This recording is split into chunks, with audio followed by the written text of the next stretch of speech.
Hey guys, what's up everyone? Welcome back to the channel. This is Shivam Dwivedi and you are watching Inspired Economics. दोस्तों आज है 21 अक्टूबर 2021 और आज हम discuss करने वाले हैं अपने हिंदू न्यूज़पेपर को।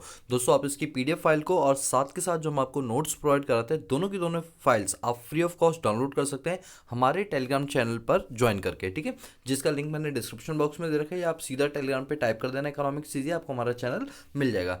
चलिए स्टार्ट करते हैं यहाँ पर न्यूज़ से। सबसे पहले यहाँ पर न्यूज़ आ रही है, इंडियन टीम मीट तालिबानी बाय डे प्राइम मिनिस्टर्स। अब बात क्या हो रही है, जब से 15 अगस्त को आपको पता ही होगा जो अफगानिस्तान है उस पर तालिबानी लोगों ने अपना पूरा कैप्चर कर लिया था, लेकिन तब से लेकर कल की डेट तक जो है हमने कभी भी उनसे बातचीत नहीं की है। बस ऐसे होता था कि हम दूसरे लोगों से मीटिंग करते थे, उस पर अफगानिस्तान के इशू को उठाया करते थे, लेकिन हमारी इंडिया की साइड से कभी किसी भी तरह से बात नहीं की गई थी तालिबानी लोगों से। लेकिन कल की डेट में इनसे डायरेक्टली मीटिंग करते हुए ये बात इंश्योर की गई कि तालिबानी लोग, अब क्योंकि जानते हो कि तालिबानी लोगों का तो कैप्चर हो ही गया, अब इनसे डिप्लोमेटिक रिलेशंस खराब करना बेकार है, तो बेहतर होगा कि अब इन लोगों के साथ जो नई सत्ता में लोग आए इनके साथ हम अपने डिप्लोमेटिक रिलेशंस को बिल्डअप करें, और खास तौर पे जो तालिबान में रहने वाले जो लोग हैं, जो ह्यूमैनिटेरियन राइट्स का वॉयलेशन वहाँ पर हो रहा है उसके अंदर अपना योगदान देते हुए उन चीज़ों को सही करते हुए चलें। और यहाँ पे भारत सरकार द्वारा ये तक बोला गया है कि अफगानिस्तान के अंदर जिस तरह से अभी थोड़ी बहुत क्राइसिस चल रही है उस केस में हम ये इनको जो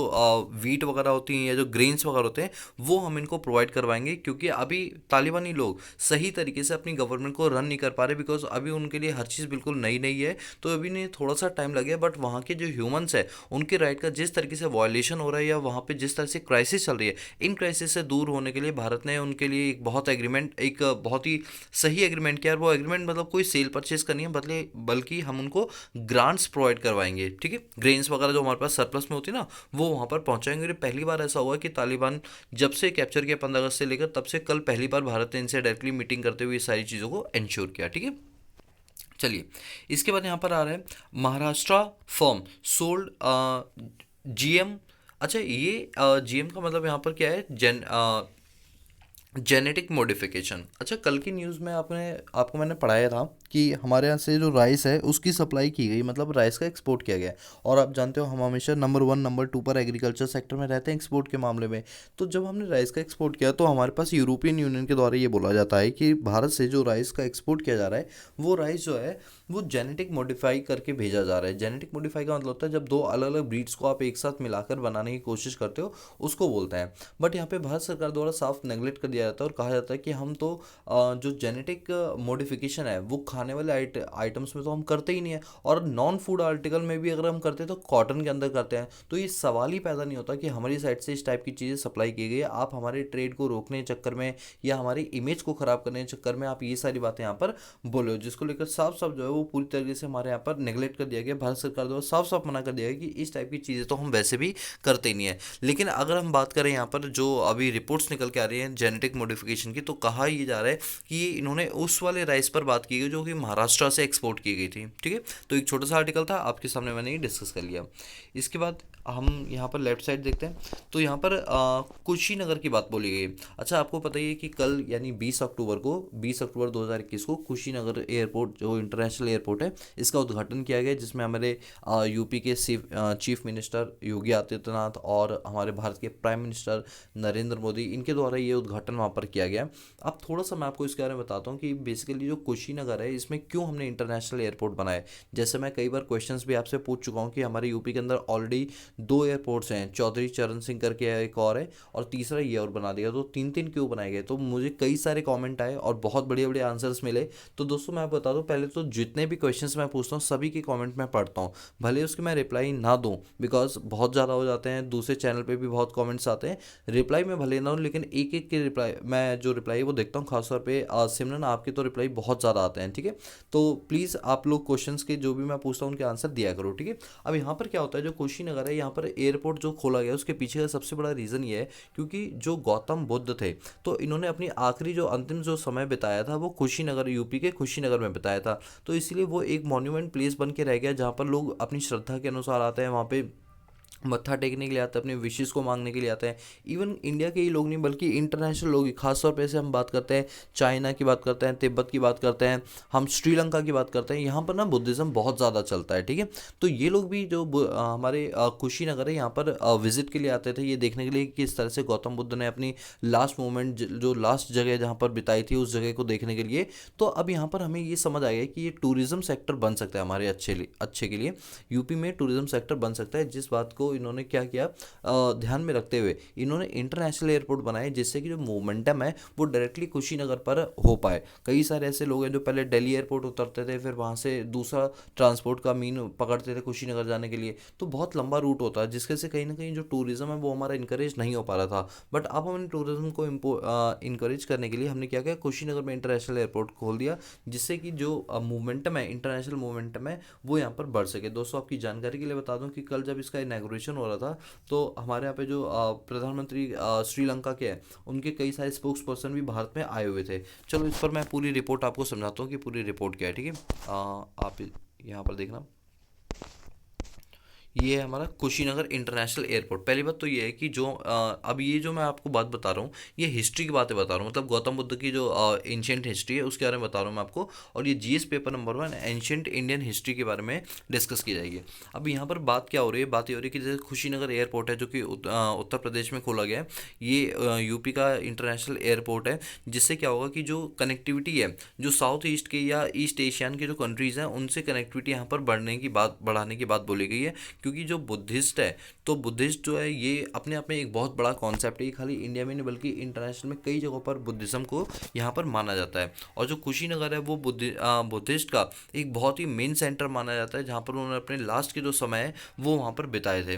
अब हमने जो कुशीनगर एयरपोर्ट खोला है, अगर हम इसके बारे में बात करें, तो इसके इनॉग्रेशन के टाइम पर यहाँ पर क्या हुआ, इंडिया और श्रीलंका के जो रिलेशंस है वो काफ़ी ज़्यादा डेवलप होते हुए नजर आए। क्योंकि जब श्रीलंका के लोग यहाँ पर आए, तो अल्टीमेटली क्या होगा, जब हम किसी को एज अ चीफ गेस्ट बुला रहे हैं वहाँ पे, तो ऑब्वियस सी बात है कि हमारे उनसे डिप्लोमेटिक रिलेशंस क्या होंगे, यहाँ पर बिल्डअप होंगे। नो डाउट श्रीलंका से हमें कुछ ज़्यादा हम वैसे भी इंपोर्ट नहीं करते हैं, बट स्टिल अगर हम अपनी नेबरिंग कंट्री के साथ बना के नहीं रखेंगे तो ये चीज़ें आगे चल के हमारे लिए दिक्कत भरी हो सकती हैं। और यहाँ पर साफ साफ लिखा हुआ है, कई सारी आप जब श्रीलंका के स्पोक पर्सन वगैरह जब भारत में आए कल की डेट में, तो इन्होंने दो बड़ी बड़ी जो पेंटिंग्स है वो यहाँ पर दी, जिसमें एक पेंटिंग थी अरहत भिक्खू की और दूसरा हमारे अशोका एम्पायर की थी। तो ये दो पेंटिंग्स उन्होंने यहाँ पर जो है एज अ गिफ्ट के तौर पे यहाँ पर दी। और अगर हम इसके और आगे की बात करें, तो याद रखना कि जब भी कोई डिप्लोमेटिक रिलेशन हमारा बिल्ड होता है, तो अल्टीमेटली फॉरेन ट्रेड हमारे बढ़ने के चांसेस उससे क्या जाते हैं, बढ़ जाते हैं। ठीक है, और जो बुद्धिज़्म की जो डिप्लोमेसी, ये चाइनीज़ को बहुत ज़्यादा इन्फ्लुएंस करती है, बिकॉज चाइना के अंदर अगर हम बात करें, चाइना, श्रीलंका, ठीक है,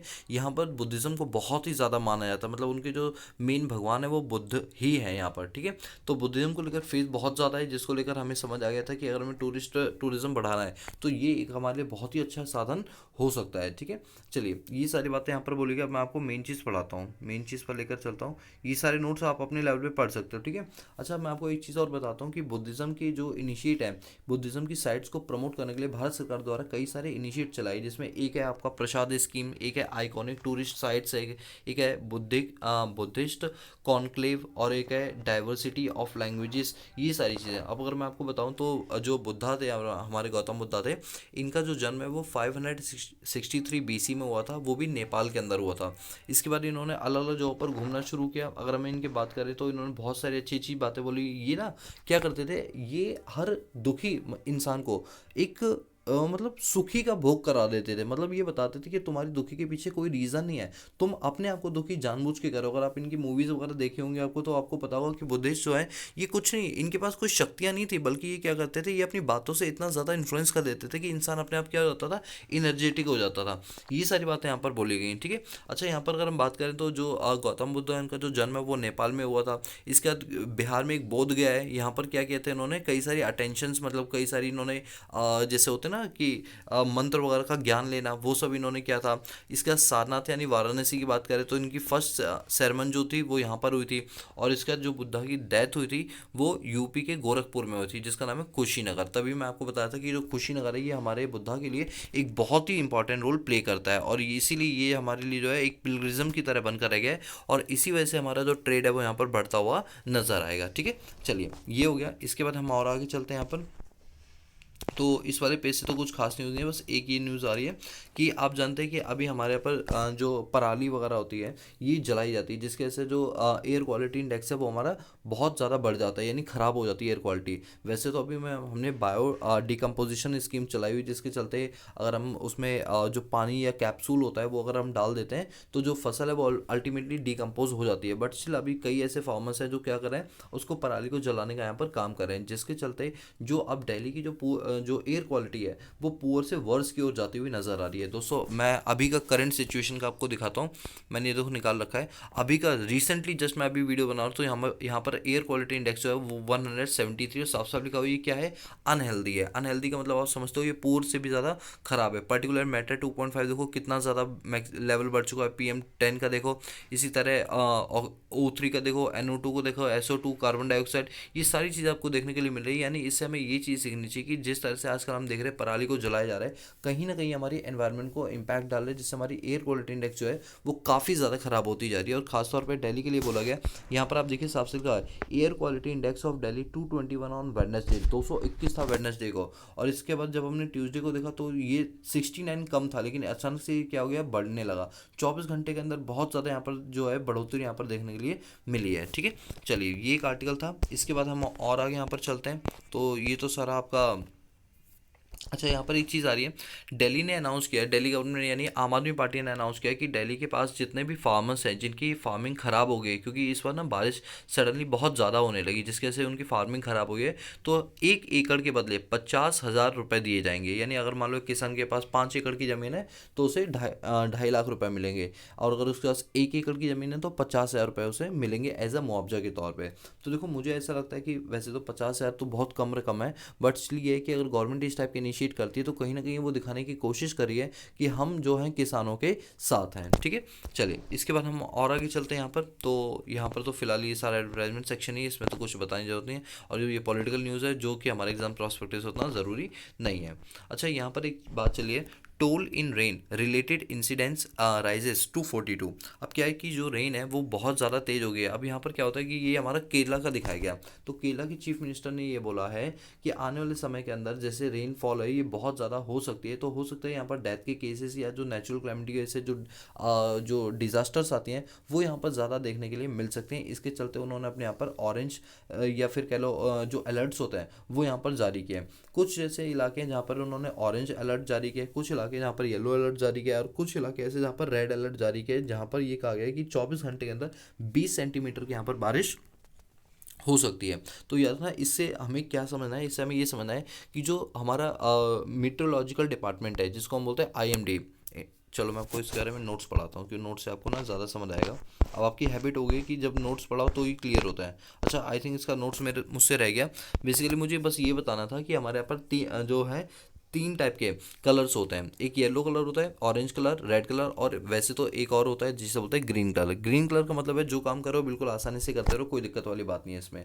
ठीक है, और जो आपका येलो कलर होता है ये बताता है कि थोड़ा सा अलर्ट हो जाए कि मे भी शायद कुछ आपके साथ हो सकता है। ठीक है, एम्बर कलर होता है, इसको ऑरेंज कलर बोलते हैं, ये बोलता है कि सावधानी आपको ज़्यादा बरतनी पड़ेगी। और रेड के अंदर तो ये है कि आपको बिल्कुल ही प्रिकॉशंस लेकर चलना पड़ेगा, अदरवाइज जान माल का खतरा यहाँ पर हो सकता है। और ये इंडियन मेट्रोलॉजिकल डिपार्टमेंट तो IMD उसके द्वारा ये सारी चीज़ें इशू की जाती हैं। ठीक है, चलिए इसके बाद यहाँ पर और आगे चलते हैं। तो यहाँ पर अब हमारे एडिटोरियल सेक्शन शुरू हो गया। ये एडिटोरियल मेरा हमेशा से फेवरेट रहा है। जब COP26 की बात होती है तो बहुत अच्छा लगता है इसको पढ़ाने में और बताने में, क्योंकि इसमें बहुत मज़ेदार टॉपिक आता है। चलो मैं आपको बताता हूँ ये बोल क्या रहे हैं। तो यहाँ पर रवि प्रसाद सर है, इनके द्वारा ये आर्टिकल लिखा गया है। तो यार ना एडिटोरियल को सिर्फ आप अपनी नॉलेज के लिए पढ़ा करो, इसको ब्लाइंडली फेथ मत किया करो, बिकॉज एडिटोरियल होते हैं वो हमेशा एक तरफा बात करते हैं। यहाँ पर एक पर्सन अपनी ओपिनियन को यहाँ पर रखता है। ठीक है, अच्छा यहाँ पर बात ये बोली जा रही है कि जैसे जैसे हमने जब पेरिस एग्रीमेंट किया था तो पेरिस एग्रीमेंट के टाइम क्या था कि हमने क्लाइमेट को लेकर बहुत ज़्यादा चिंता व्यक्त की थी कि जिस तरह से जो पॉल्यूशन लेवल है वो बढ़ रहा है, तो क्लाइमेट के अंदर जो चीज़ें हैं वो हमारी ख़राब होती हुई नज़र आ रही है। इन चीज़ों को कॉम्बैट करने के लिए, इन चीज़ों को दूर करने के लिए United nation framework on convention on climate change, यानी जिसको बोलता है UNFCCC। इनके आर्टिकल 6 में लिखा हुआ था कि किस तरह से हम क्लाइमेट के लिए क्या कर सकते हैं, चीज़ों को चेंज कर सकते हैं, किस तरह से क्लाइमेट को लेकर हम एक अलायंस बना सकते हैं और बड़े लेवल पे हम क्लाइमेट एक्शन पर काम कर सकते हैं। इसको लेकर क्या हुआ कि हमने अपने पास क्या किया, कॉन्फ्रेंस ऑन पार्टीज़ करनी शुरू की पेरिस एग्रीमेंट में। जैसे कॉन्फ्रेंस ऑन पार्टीज़ होती है, इसको कॉप बोलते हैं।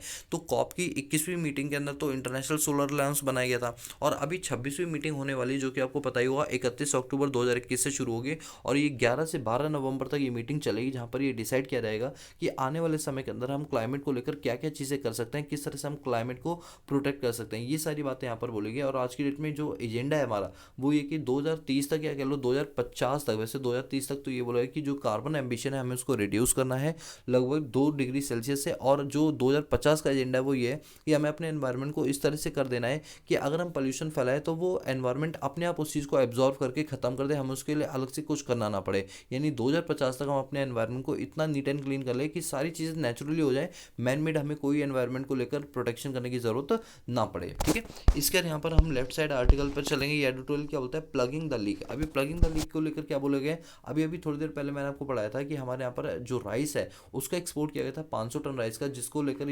यूरोपियन कमीशन ने ये बोला कि आपने जो राइस किया है वो पूरी तरीके से आपने क्या किया है, अपने पास जेनेटिक मॉडिफाइड करके भेजा है। जबकि हमारे यहाँ पर ऐसा बिल्कुल भी नहीं होता कि हम जेनेटिक मॉडिफाइड राइस को यहाँ पर भेजें। और यहाँ पर क्या हुआ कि ये जो राइस हमने भेजा था अलग अलग जगहों पर भेजा था, जैसे ऑस्ट्रिया हो गया, बेल्जियम हो गया, क्रूज republic, Germany, Italy, Netherland, Poland, Spain, UK, US, इन सबको भेजा था। लेकिन यहाँ पर ये बातें बोली जा रही है जिसकी कहीं ना कहीं जो भारत की छवि है वो यहाँ पर खराब करते हुए नजर आ रही है। अगर हम बात करें इंडिया, जो हमेशा टॉप 2 की काउंटिंग में रहता है, अराउंड 63,000 करोड़ का हम एनुअली क्या करते हैं, एक्सपोर्ट करते हैं राइस का अपने पास। तो राइस के मामले में हम बहुत ज़्यादा आगे चल रहे हैं बाकी सभी कंट्री से। ये आर्टिकल हम ऑलरेडी अभी पीछे पढ़ चुके हैं, इसलिए मैं अब इस पर ज़्यादा डिस्कस नहीं करूँगा।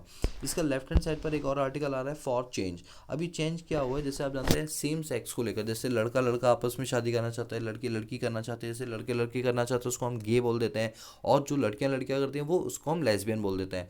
तो यहाँ पर बात ये चल रही है कि ऐसे जो लोग हैं, तो इन लोगों के लिए क्या हो रहा है ना, बहुत ज़्यादा एक्सप्लॉयटेशन हो रहा है इनके साथ। ये कहीं भी जॉब के लिए जाते हैं तो इनको जॉब नहीं मिलती है, स्कूल में पढ़ने के लिए आते हैं तो लोग इनको गलत नज़रों से देखते हैं, इनके साथ काफ़ी टाइप के एक्सप्लॉयटेशन होता है, कमेंट्स गलत गलत किए जाते हैं, चाहे वो लेस्बियन हो या वो गे हो। तो यहाँ पर हमारे भारत सरकार के द्वारा या सुप्रीम कोर्ट के द्वारा ये बोला गया है, जैसे मद्रास हाई कोर्ट में ये वो बात सबसे पहले पहुंची, तो वहाँ से एडवाइजरी ये जारी की गई है कि आप ये देखो कि वो गे हैं या लेस्बियन, वो मत देखो, आप ये देखो सबसे पहले वो एक इंसान है। यानी इंसान के नाते, इंसानियत के नाते आपको इस टाइप की एक्टिविटीज़ नहीं करनी चाहिए। अगर कोई चीज़ भगवान ने ही ऐसी बना के दी है तो उसके लिए हम कुछ नहीं कर सकते हैं। आप ये मत सोचो कि आप बहुत ज़्यादा सुपीरियर, सामने वाले को आप कॉम्प्लेक्स फील कराने की कोशिश करो। इस टाइप की एक्टिविटीज़ नहीं होनी चाहिए, और जो जेंडर इक्वालिटी है उस पर फोकस करना चाहिए। दोस्तों आप मुझे बताओगे कि जेंडर को लेकर हमारे भारत के कौन से आर्टिकल में ये बातें लिखी गई हैं, अगर आपको पता हो तो प्लीज़ आप मुझे बताना कि कौन सा आर्टिकल जेंडर इक्वालिटी के लेकर बात करता है। ठीक है, चलिए ये आर्टिकल था। इसके बाद यहाँ पर अपना चला है the outline of national security policy. दोस्तों ये सुब्रमण्यम स्वामी के द्वारा लिखा गया है। इन्होंने सिर्फ ये बात की है कि जिस तरह से चाइना अपने पिछले कुछ सालों के अंदर इन्होंने सिक्योरिटी थ्रेटनिंग पर काम करना शुरू किया है। आप जानते हैं चाइना जो है बहुत सारे कंट्री के जो उनके कंप्यूटर्स होते हैं उनको हैक कर लेता है, जो डेटा होता है उनको लीक करवा देता है। तो इस टाइप की जो एक्टिविटीज़ चाइना की साइड से देखने को मिली, ये कहीं ना कहीं चिंता व्यक्त वाली बात है। क्योंकि अल्टीमेटली आप सोच के देखो कि आपकी फ़ोन के अंदर रखी हुई कोई प्राइवेट चीज़, प्राइवेट फ़ोटोज़, प्राइवेट कॉल्स, अगर कोई भी बंदा उसको सुन लेता है तो कहीं ना कहीं आपकी प्राइवेसी के ऊपर थ्रेटिंग पैदा करता है। और अगर सोचो यही चीज़ें इंडिया के लेवल पे हो या किसी कंट्री के लेवल पे हो तो ये हमारी सॉवरेनिटी को और हमारी सिक्योरिटी को दोनों को खतरा पहुंचा सकता है। तो यहाँ पर चाइना को काउंटर करते हुए बोला है किस तरह से हम साइबर क्राइम को यहाँ पर कम कर सकते हैं। तो ये पूरा आर्टिकल उसी पर बेस्ड है। ठीक है, चलिए इसके बाद यहाँ पर एक बात की है, is the coal crisis over. अभी तक कुछ टाइम पहले ये चर्चा चल रही थी कि कोल के जो क्राइसिस है वो इतना ज़्यादा हो गया कि ब्लैकआउट होने वाला है, अब हमारे भारत के पास बिजली नहीं बचेगी। लेकिन अब हम देख रहे हैं खबरों में ये बातें ही नहीं बोली जा रही, क्योंकि अभी कहा जा रहा है कि कोल अब जितना पर्याप्त मात्रा में होना चाहिए उतना ही है हमारे पास। तो इसको लेकर कई सारी बातें यहाँ पर अनिल स्वरूप के द्वारा की गई। चलो मैं इस पर आपको जो है अपने पास नोट्स दिखाता हूँ। कोल क्रंच इन इंडिया, ये आपके जीएस पेपर नंबर 3 के हिसाब से इंपॉर्टेंट, जिसमें एक टॉपिक आता है मिनरल एंड एनर्जी रिसोर्सेज। अभी हम रिसेंटली बात करें तो इंडिया जो है कोल की शॉर्टेज को काफ़ी टाइम से फेस करता हुआ चल रहा था। उसके पीछे का रीज़न ये था, कहा यह जा रहा था कि हमारे पास कोल क्राइसिस इतना ज़्यादा चल रहा है कि हमारे पास 4 दिन की बिजली बची है या 4 दिन का ही कोयला बचा है बिजली को बनाने के लिए।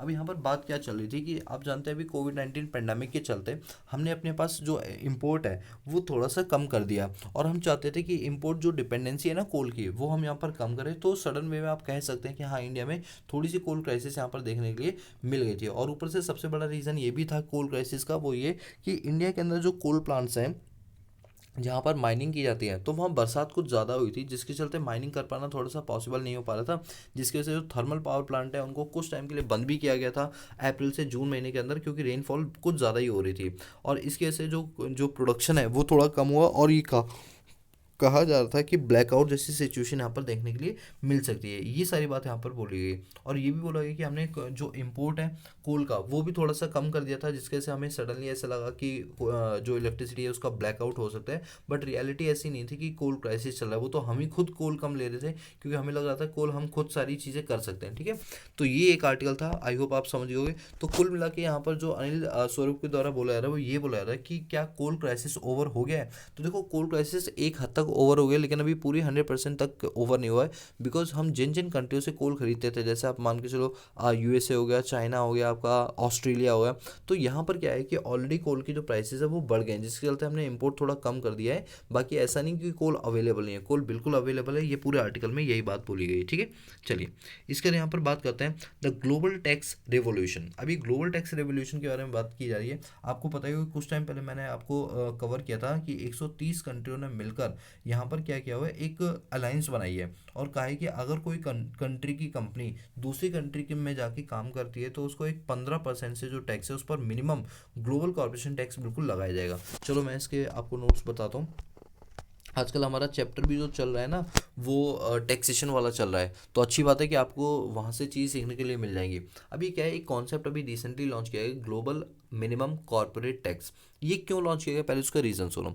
ये इसलिए लॉन्च किया गया क्योंकि जैसे मान के चलो गूगल कंपनी है, अब गूगल ने देखा कि अमेरिका के अंदर, लेट सपोज, मैं अभी कंफर्म नहीं हूँ कि अमेरिका के अंदर टैक्स रेट क्या है, बट एक एग्जांपल दे रहा हूँ कि अमेरिका के अंदर मान के चलो टैक्स का रेट है 30%, कि जो भी कंपनी अर्न करेंगी वो 30% है, और इंडिया के अंदर जो टैक्स का रेट है मान के चलो वो है 10%। तो क्या होता है कि गूगल कंपनी क्या करती है, अपना जो हेडक्वार्टर है वो तो अमेरिका में रखती है, लेकिन अपनी जो ब्रांच ऑफिस है वो कहाँ खोल देती है, इंडिया में खोल देती है, ताकि टैक्स का रेट कम देना पड़े। तो अब जब वो अपने पूरे रेवेन्यू को इंडिया में शिफ्ट कर देते तो इंडिया में जो टैक्स का रेट है कंपनीज पर वो कम है और अमेरिका में ज़्यादा है।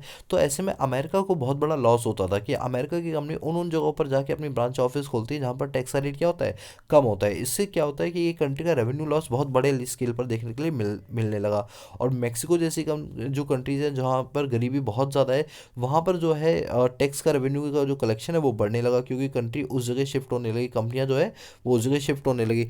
तब ये कॉन्सेप्ट हमारे यहाँ पर स्टार्ट किया गया, और इस कॉन्सेप्ट की नींव पहले सबसे पहले G7 कंट्रीज ने रखी थी। ठीक है, तो वही बात देखिए कि अभी रिसेंटली जो फाइनेंस मिनिस्टर है तो इन्होंने G7 की मीटिंग के अंदर बात बोली और एक कॉन्सेप्ट को निकाला जिसका नाम था global minimum corporate rate tax. और ये कितना है, ये 15% है। याद रखना, ये कितना है, ये 15% है। पहले स्टार्टिंग में ये कहा जा रहा है कि हो सकता है, पता नहीं ये सारी कंट्री इस चीज़ को एक्सेप्ट करेंगी या नहीं करेंगी, लेकिन धीरे धीरे करके कंट्रियों को पता चला कि हाँ भाई उनका भी रेवेन्यू लॉस हो रहा है, इस टाइप की जो प्रैक्टिसेस हैं वो की जा रही हैं, तब उन्होंने भी अपने यहाँ पर इस प्रैक्टिस को अपना लिया, और धीरे धीरे करके ये काफ़ी ज़्यादा कंट्रीज़ ने इस चीज़ को क्या कर लिया, एक्सेप्ट कर लिया। अगर हम G7 कंट्रीज़ की बात करें तो उसमें UK, Canada, France, Germany, Italy, Japan और US आती है, और इन्होंने ये कॉन्सेप्ट को यहाँ पर रखा। और अगर हम बात करें इंडिया, तो हाँ दोस्तों, इंडिया भी जो है वो ग्लोबल मिनिमम कॉर्पोरेट टैक्स का क्या बन चुका है, एक पार्ट बन चुका है। तो अब इसका मेन फंडा क्या है, मेन फंडा यहाँ पर ये है कि अगर कोई भी कंपनी दूसरी कंट्री में जाके अपनी ब्रांच ऑफिस खोलती है और वहाँ पे इनकम अर्न करके वहाँ पे टैक्स देती है, तो ऐसे केस में जो उसकी होम कंट्री जहाँ से वो कंपनी बनकर गई है उस कंट्री को उसे 15% का टैक्स देना ही पड़ेगा, उसको वो नेगलेक्ट नहीं कर सकते, यानी दोनों कंट्री में उसको टैक्स देना पड़ेगा। अब जो लोग टैक्सी चोरी करने के पर्पज से दूसरी कंट्री में अपना आउटलेट खोलते थे, अब वो इस टाइप की एक्टिविटीज यहाँ पर नहीं कर सकते हैं। ठीक है, ये इस चीज़ को रोकने के लिए किया गया था। इसका यहाँ पर आगे चलते हैं। यहाँ पर बात चल रही है कि पैंडेमिक के टाइम पर जो बच्चों के साथ जो सेक्सुअल एब्यूज़ हुआ है वो कुछ ज़्यादा ही होने लगा है। मतलब पहले जो बच्चों के साथ सेक्सुअल एब्यूज़ होता था वो थोड़ा कम होता था, अब सडन वे में इसको बढ़ता हुआ देखा गया। क्योंकि जब से ऑनलाइन क्लासेस चली हैं तब से ऐसी चीज़ें देखी गई हैं कि इनके अंदर जो बच्चों के अंदर है वो एक एनजाइटी सी पैदा होने लगी है कि वो ऑनलाइन जो है वो पोर्नोग्राफी ज़्यादा देखने लगे हैं। और सबसे बड़ी बात कि आपस में क्या होता है कि ये लोग जब बातचीत करते हैं तो ये सोचते हैं कि हम ऑनलाइन क्लास में हैं तो हम कुछ भी किसी को भी बोल सकते हैं, क्योंकि वो हमारे सामने प्रत्यक्ष रूप से खड़ा नहीं है। तो इस तरह से जो सेक्सुअल एब्यूज़ जैसी चीज़ें देखने के लिए मिली है, ये सडन वे में कोविड-19 पैंडेमिक में सडन वे में ये बढ़ती हुई नजर आई। और ये सिर्फ इंडिया की नहीं बल्कि ग्लोबल लेवल की यहाँ पर बात की जा रही है और सब जगह सेम सिचुएशन यहाँ पर पाई जा रही है। ठीक है, इसके बाद हम यहाँ पर आगे चलते हैं। तो यहाँ पर क्या है कि now there is will to comfort graft prime minister. अब यहाँ पर मोदी जी ने क्या बोला है, एक सीबीआई और सीवीसी को लेकर यहाँ पर बात बोली है। देखो, क्राइम ब्यूरो ऑफ इंडिया जो है सीबीआई इसका है तो आप जानते हैं। मुझे आपको एक चीज़ पढ़ाने जा रही है, सीवीसी जिसकी फुल फॉर्म होती है सेंट्रल विजिलेंस कमीशन। अब ये क्या है कि जैसे आप जानते हैं भारत में करप्शन के कई सारे केसेस चलते हैं, चाहे वो मंत्री के ऊपर, चाहे किसी बिजनेसमैन के ऊपर या नॉर्मल कॉमन पीपल के ऊपर। जब कमीशन के केसेस चलते हैं, मतलब कमीशन मतलब मैं बात करूँ करप्शन की, तो जब करप्शन के जो केसेस होते हैं, इन करप्शन के केसेस को कौन हैंडल करता है, तो सीबीआई भी करती है और सीवीसी भी करती है। तो मोदी जी ने कहा है कि आने वाले समय के अंदर हम इन लॉज को या इन रूल्स को इतने ज़्यादा स्ट्रिक्ट कर देंगे कि अगर कोई भ्रष्टाचार करता हुआ मिलता है तो ऐसे केस में उसके ऊपर कड़ी से कड़ी कार्रवाई की जाएगी, क्योंकि हम भारत को भ्रष्टाचार मुक्त मुक्त क्या बनाना चाहते हैं, एक देश बनाना चाहते हैं। चलो मैं आज आपको बताता हूँ ये सीवीसी का मतलब क्या है, आखिर बेसिकली ये बॉडी है कौन सी। सीबीआई के बारे में तो आप हमेशा पढ़ते हुए आ रहे हो, लेकिन सीवीसी के बारे में आज पहली बार पढ़ोगे, जो कि जीएस पेपर नंबर 2 के हिसाब से बहुत ज़्यादा इंपॉर्टेंट है। अब यहाँ पर बात की जा रही है कि एक ऐसी बॉडी जिसका नाम है सेंट्रल विजिलेंस कमीशन। अब इस बॉडी को बनाने के पीछे का सबसे बड़ा रीज़न ये क्या था कि पहली बात तो जितने भी ये पहले तो सेंट्रल लेवल की अथॉरिटी जिसे बाकायदा एक एक्ट के थ्रू बनाया गया है। अब ये बॉडी क्या करेगी कि अगर किसी भी डिपार्टमेंट में इसको करप्शन नज़र आता है तो ये उसके खिलाफ क्या करेगी, कार्रवाई करेगी और जो भी अपना डिसीजन है वो यहाँ पर सुनाएगी। इसको फॉर्म कब किया गया था, ये फरवरी 1964 को फॉर्म किया गया था। अगर हम इसके रिकमेंडेशन की बात करें तो रिकमेंडेशन इनकी जो की गई थी वो कई सारे प्रोफेसर्स के द्वारा की गई थी, जिसमें जो हेड कमेटी जो पर्सन थे वो थे के संथम संतानाम। ठीक है, अब अगर हम बात करें तो इसके अंदर जो पूरा कंपोजिशन होता है वो किस तरह का होता है मैं आपको बताता हूँ। अगर हम इनके कंपोजिशन की बात करें तो इसके अंदर एक चेयरपर्सन होता है और 2 एडिशनल डायरेक्टर होते हैं जो मिलकर इस काम को करते हैं। अगर हम करप्शन की बात करें तो ऑलरेडी हमारे पास एक एक्ट भी जिसका नाम है प्रिवेंशन ऑफ करप्शन एक्ट 1988, लेकिन बावजूद इसके हमें एक ऐसी बॉडी की ज़रूरत पड़ी जो कि अपने लेवल पे चीज़ों को यहाँ पर सुधार सकती है। देखो कंपोजिशन के बारे में भी देखा है, एक कौन होता है, इसका चेयरपर्सन होता है और 2 इसके क्या होते हैं, मेंबर्स होते हैं। अगर हम कमिश्नर की बात करें, इसको कौन अपॉइंट करता है, प्रेसिडेंट ऑफ इंडिया इसको अपॉइंट करती है, जो कि रिकमेंडेशन दिया जाता है प्रधानमंत्री और यूनियन होम मिनिस्टर के द्वारा यहाँ पर रिकमेंडेशन दी जाती है। अगर हम इनके टर्म की बात करें तो 4 साल तक ये काम कर सकते हैं और 65 साल जो भी पहले हो जाए वहाँ पर इनको यहाँ रिटायर कर दिया जाता है। लेकिन अगर कोई चेयरपर्सन को रिमूव करने की बात की रही है तो हाँ, प्रेसिडेंट जो है वो इनको रिमूव कर सकता है 4 साल से पहले भी। अगर कोई बैंक्रप्सी का केस चल रहा है, कोई अनसाउंड हो गया, कोई मतलब उसके दिमाग की हालत बिल्कुल ठीक नहीं है, या वो उसने कोई बहुत बड़ा अपराध में फंसा मिला और उसके खिलाफ कोई केस चल रहा है, तो इस केस में क्या हुआ, प्रेसिडेंट ऑफ इंडिया उसको यहाँ पर बिल्कुल बाहर निकाल सकते हैं। किसी भी टाइप का मिसबिहेव किया जाता है सुप्रीम कोर्ट में उसके द्वारा, तो ऐसे में उसको रिमूव आसानी से किया जा सकता है। तो ये बेसिकली ऑर्गेनाइजेशन है जो कि क्या करती है, करप्शन के केसेस को संभालने का काम करती है। तो यार करप्शन के केसेस में आपकी 2 बड़ी बड़ी बॉडीज आती है, एक सीबीआई आ जाएगी और एक आपकी सीवीसी आ जाएगी, सेंट्रल विजिलेंस कमीशन। ठीक है, अब यहाँ पर राइट साइड एक बात बोली गई, army strength fire power along with LAC in eastern sector. अब बात क्या चलिए, जैसे आप जानते हैं हमारे यहाँ पर जो तवांग वाला सेक्टर है, ठीक है, तवांग वाला सेक्टर है जो कि चाइना की तरफ पड़ता है। यार हाँ, चाइना और इंडिया का जो बॉर्डर है उसको हम एलएसी बोलते हैं, लाइन ऑफ एक्चुअल कंट्रोल, और पाकिस्तान वाले बॉर्डर को बोलते हैं एलओसी, लाइन ऑफ कंट्रोल। तो एलएसी के पास क्या हुआ कि अभी भारत ने मुंह तोड़ जवाब देते हुए अपने उन 1300 किलोमीटर की जो लाइन है ना, actual line of actual control, वहाँ पर अपने सैनिक तैनात कर दिए और बड़े बड़े अपने रॉकेट बूस्टर लॉन्च कर दिए। इवन L-70 जो हमारा एयर डिफेंस गन है, जो अपग्रेडेड टेक्नोलॉजी के अंदर काउंट किया जाता है, उसको हमने वहाँ पर डिप्लॉय कर दिया है। और M777 जो अल्ट्रा लाइट है मिशन ये सारे हमने कर दिए, मतलब कई सारे जो टैंक्स वगैरह वो हमने वहाँ पर कर दिए, क्योंकि जिस तरह से चाइना को हम देख पा रहे हैं वो हमारे बॉर्डर पर जिस तरह से अपनी दबदबा बढ़ाने की कोशिश कर रहा है, तो भारत ने भी काउंटर करते हुए क्या बोला है कि अब हम भी जो है अपने टैंक्स वगैरह वहाँ पर लेकर आए कि कल को और युद्ध जैसी सिचुएशन होती है तो हम उसको आसानी से टैकल कर पाएँ, जिससे कहीं ना कहीं जो चाइना के नापाक इरादे हैं उनमें कमी देखने के लिए मिल सकती है। ठीक है, चलिए ये था आपका एक आर्टिकल।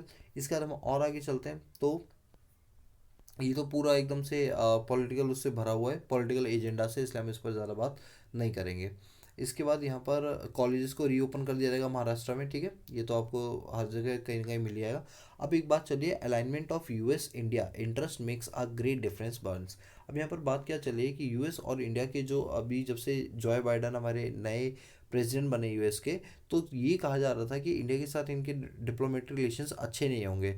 क्यों नहीं अच्छे हैं? क्योंकि मोदी जी ने कई ऐसे काम किए जो कि अमेरिका वालों को में खास तौर पे जॉय बाइडन को वो चीज़ें पसंद नहीं है। लेकिन अब बात ये बोली जा रही है कि जो हमारे बाइडन के एनॉयज़ हैं, ठीक है, जो नॉमिनीज वगैरह हैं, ये क्या करें, इंडिया में आके जब मीटिंग करते हैं तो इनको बहुत फैमिलियर सा लगता है, इनको लगता है भारत के साथ व्यापार करना एक फ़ायदे का सौदा हो सकता है यूएस के लिए। तो कहा ये जा रहा है कि आने वाले समय के अंदर इंडिया और यूएस के जो रिलेशन जो अभी थोड़े से ख़राब हो गए थे जॉय बाइडन के टाइम पर, वो सुलझते हुए नजर आएंगे। और आपको पता ही है, अभी हमने एक नया क्वाड ग्रुप बनाने की बात बोली है, जिसके अंदर आपके यूएस, इंडिया, यूएई मतलब यूनाइटेड अरब अमीरेट्स हो गया, और आपका इसराइल, ये जो चार कंट्रियाँ हैं, ये क्या हो रही है, ये चार कंट्रियाँ क्या कर रही है, अपने पास एक ग्रुप बना रही है। और अब जो नया क्वाड ग्रुप होगा वो कहीं ना कहीं एक बड़े लेवल की मीटिंग करेगा और बड़े लेवल बड़े मुद्दों पर ये बात करेगा, जिससे कहीं ना कहीं इंडिया को और यूएस को दोनों को आपस में क्या पहुंचेगा, फ़ायदा पहुंचेगा। ठीक है, चलिए इसके बाद यहाँ पर बात चले, jailed Russian opposition leader win top European Union prize. अब क्या है कि ये हमारे एलेक्सिया हैं, तो ये जिनकी आप फोटो देख पा रहे हैं, ये क्या है कि रशिया के बहुत बड़े न्यूज़ रिपोर्टर हैं। इनकी खास बात जानते हैं क्या है? पहली बात तो इनकी एज 45 साल है, और इनकी खास बात यह है कि किसी से नहीं डरते। मतलब इनकी जो न्यूज़ होती है वो इतनी निष्पक्ष होती है कि उन्होंने जो रशिया के प्रधानमंत्री हैं, मतलब रशिया के प्रेसिडेंट जो कि जो पुतिन है हमारे, तो पुतिन के खिलाफ इन्होंने कई सारे सबूत इकट्ठे किए और ये इंश्योर किया कि जो पुतिन है, ये बहुत ज़्यादा इनके पास पैसा, अगर हम बात करें वर्ल्ड के सबसे अमीर इंसान जो है वो पुतिन है, बट इन्होंने अपनी प्रॉपर्टी को इस तरह से छुपा के रखा हुआ है लोगों के सामने कि लगता ही नहीं कि पुतिन के जो है वर्ल्ड के सबसे अमीर इंसान है। पुतिन के द्वारा कई सारे करप्शन वगैरह किए गए हैं, कई सारे अनवांटेड चीज़ें के जो देश के हित के खिलाफ है, उन सभी चीज़ों को इन्होंने उजागर किया, जिसके बदले में पुतिन ने इनको जेल में डलवा दिया, इनको कई बार जान से मारने की धमकी भी दी गई और इनको जान से मारने के बारे में एक्ट तक किए गए, लेकिन ये हमेशा बचकर निकल कर आ गए हैं। और इसी बात को लेकर इनको प्राइज़ दिया रहा है कि किस तरह से इन्होंने बिना बाइजनेस के, बिना किसी से इन्फ्लुएंस हो गया अपनी न्यूज़ को जो है कारगर साबित रखा, और अपनी जान की बाजी लगा के भी इन्होंने कई बार रिपोर्टिंग यहाँ पर की है। दोस्तों मुझे आज भी याद है कि इन्होंने अपने यूट्यूब चैनल पर एक वीडियो अपलोड की थी, तब तक ये जेल में चले गए थे, और इसके बाद वीडियो अपलोड हुई तब पता चला कि हाँ, इन्होंने पुतिन को लेकर कई सारे राज खोले जो बिल्कुल सही है, और इससे पुतिन को हमेशा खतरा रहता है इनसे। ठीक है, चलिए इसके बाद यहाँ पर और आगे चलते हैं, तो यहाँ पर इकोनॉमिक सेक्शन से एक बात आ रही है कि जो ऑयल की जो प्राइसेस हैं वो बढ़ते हुए नज़र आ रहे हैं, जिसकी वजह से ग्लोबल रिकवरी की तो कोई चांस आ ही नहीं रहे। दोस्तों मैं आपकी जानकारी के लिए बता दूं, जब भी हम ऑयल खरीदते हैं तो ज़्यादातर हम ये सऊदी अरेबिया हो गया या ओपेक नेशन हो गया, oil and petroleum exporting countries हो गया, इनसे खरीदते हैं। दोस्तों एक कार्टल होता है, कार्टल मतलब होता है ग्रुप बना लेना। तो आप मुझे बताना कि ओपेक में कौन कौन सी कंट्रीज आती हैं जो कि ओपेक के अंदर कवर होती है, ठीक है, जो मिलकर क्या करती है, पेट्रोल को बेचने का काम करती है। अब क्या होता है, जब हम इंटरनेशनल लेवल पे पेट्रोल खरीदते हैं तो एक बैरल में 158.7, यानी आप कह सकते हो 159 लीटर हमें एक बैरल में पेट्रोल मिलता है। अगर हम इंटरनेशनल प्राइस देखें तो इंटरनेशनल प्राइस तो रीजनेबल है, वो कोई महंगे नहीं है, लेकिन जब इंडिया में आता है तो इंडिया में सेंट्रल और स्टेट लेवल पे दोनों लोग क्या कर देते हैं, उस पर हैवी हैवी टैक्सेस लगा देते हैं, जिसके चलते उसका रेट जो है वो बढ़ जाता है। और आने वाले समय के अंदर कहा जा रहा है कि जो भी पेट्रोल 100 रुपये का, ये भी और भी महंगा हो सकता है। तो इससे इकॉनमी जो है वो और ज़्यादा स्लो डाउन के अंदर चली जाएगी। ये सारी बात यहाँ पर बोली जा रही है। इसका एक आर्टिकल आ रहा है, gold import to climb in coming month. आने वाले समय के अंदर गोल्ड का इंपोर्ट जो है वो भारत में बढ़ता हुआ देखा जाएगा। रीज़न, क्योंकि भारत में अभी दिवाली आने वाली है, और यहाँ पर क्या होता है, लोगों की एक प्रेस्टिजियस या कह लो एक कस्टम रीति रिवाज होता है कि यहाँ पर हम क्या करें, जैसे धनतेरस पे गोल्ड खरीदेंगे, सिल्वर खरीदेंगे, तो सडन वे में यहाँ पर दिवाली के चलते भी गोल्ड की जो डिमांड है वो बढ़ने वाली है, जिसके चलते इंडिया को बाहर से खूब सारा गोल्ड इंपोर्ट करना पड़ेगा। खैर मुद्दा ये है कि आखिर जो हम गोल्ड का इंपोर्ट करते हैं, इस इंपोर्ट को कैसे रिड्यूस किया जाए, किस तरह से हम जो हमारे गोल्ड सोवराइन बॉन्ड है, बॉन्ड्स हैं, यानी जो डिजिटल बॉन्ड्स होते हैं ना गोल्ड के, उनको यहाँ पर इनिशिएट करने की बात बोली जा रही है कि किस तरह से हम भारत के लोगों को ये समझा सकें कि वो फिजिकल गोल्ड ना लेके बल्कि वो पेपर गोल्ड ले या ऑनलाइन गोल्ड ले, जिससे उनको एक अच्छी इन्वेस्टमेंट पर्पज से जो है एक इन्वेस्टमेंट भी हो जाएगी और उनको अच्छा खासा रिटर्न भी मिलता रहेगा। दोस्तों मैंने ऑलरेडी एक वीडियो बनाई है गोल्ड सोवराइन बॉन्ड पे, गोल्ड मोनेटाइजेशन स्कीम के ऊपर, अगर आपने वो नहीं देखी तो प्लीज़ आप एक बार देखना, हमारे दूसरा चैनल जो इकोनॉमिक्स सीरीज है उस पर आपको वो वीडियो मिल जाएगी। ठीक है, चलिए अब हम बात करते हैं कि हमारे पास निफ्टी के अंदर कौन कौन सी वो 50 कंपनियां हैं जो कवर होती हैं। तो वो हमारे पास Adani port, Asian paint, Axis bank, Bajaj auto, Bajaj finance services, Bajaj finance, Bharti Airtel, BPCL, Britannia India, Cipla India, coal India, Divi's lab, doctor Reddy lab, anchor motor, Grasim India, HCL tag, HDFC bank, HDFC life, hero MotoCorp corporation, हिंडल company, Hindustan Unilever, ICICI bank, IndusInd bank,